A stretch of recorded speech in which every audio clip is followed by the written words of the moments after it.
What's going on, everybody? Today we're going to go through an inspection on the rear caliper on my 2015 Yamaha FJ09. Now this should apply to FZ09 and MT09 and modern tracer bikes alike. Frankly, a lot of Yamahas share the same design. Even my 07 FZ6 had a very similar disc brake and caliper design. So in this video, we're going to go over all the minimum requirements and specs for your disc and your pad thickness. We're also going to go over the torque specs for all the components on this. We've got some new pads here today for my bike. These are some EBC FA174 model pads. It's a pretty simple job. Let's get into it. Before we start working on it, Yamaha tells you very clearly to not put any magnets around this wheel speed sensor. Even magnetized tools can apparently throw off the sensor. Also, don't whack it because it's a rather sensitive sally. After that, you're going to need a 6mm to get this Allen head bolt out. You'll need a 14mm for this hex head. Then the set screw here just protects and covers the pin that goes across the back of the caliper here that retains the pads. So you need a flat head for the set screw and then a 5mm for the Allen head inside behind that set screw.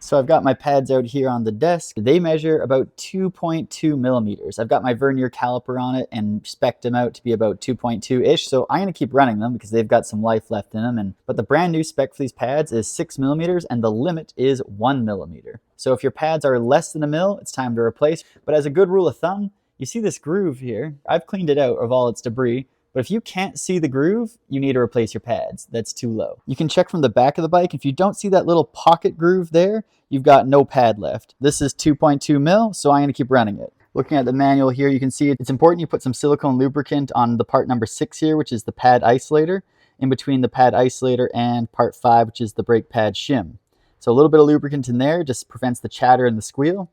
You also need Loctite on that 6mm Allen head bolt, just some medium strength, like some blue stuff, some not permanent things. And then again, some more silicone lubricant on the big 6mm Allen and on the 14mm thing, because that's where these bolts allow the caliper to float on the disc and center itself as the pads wear. As for the disc, the lateral runout limit for the disc, which is basically its left and right wobble, if it's warp, is 0.0059 thousandths of an inch, basically just under 6 thousandths of an inch. But the main important thing you want to check with your disc is thickness, because just like your pads, your disc does wear down over time, although at a slower rate. You'll need a vernier caliper or a micrometer like I've got here to measure the thickness of the rotor. You want to measure in multiple spots, not just one spot like, oh, there, and call it good.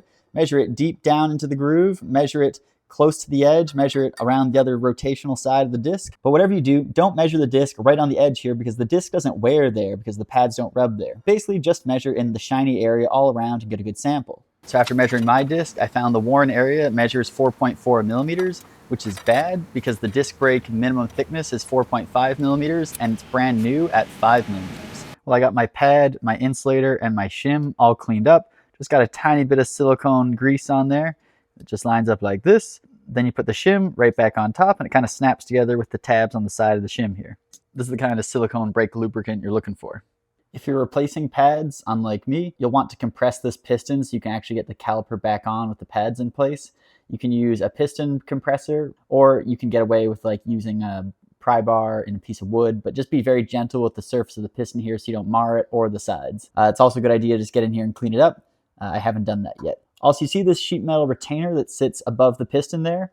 The long side here that's closest to my wiggling index finger is going in the direction of rotation. So if this comes out on you, this side here that has the longer tang points in the direction of rotation. The long side of the tang is over here, going this way. So we've got our pads all clean and our bolts greased up and a little bit of new Loctite on this one Allen head bolt. Now time to put it all back together. All the torque specs for your rear caliper are right here.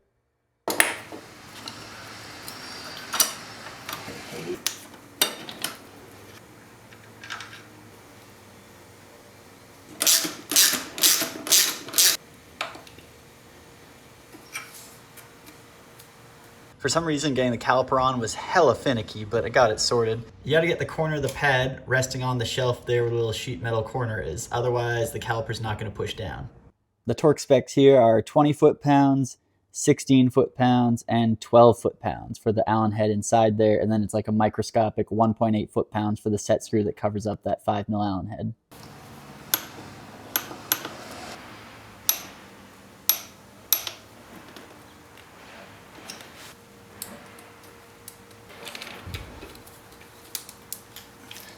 It's mint.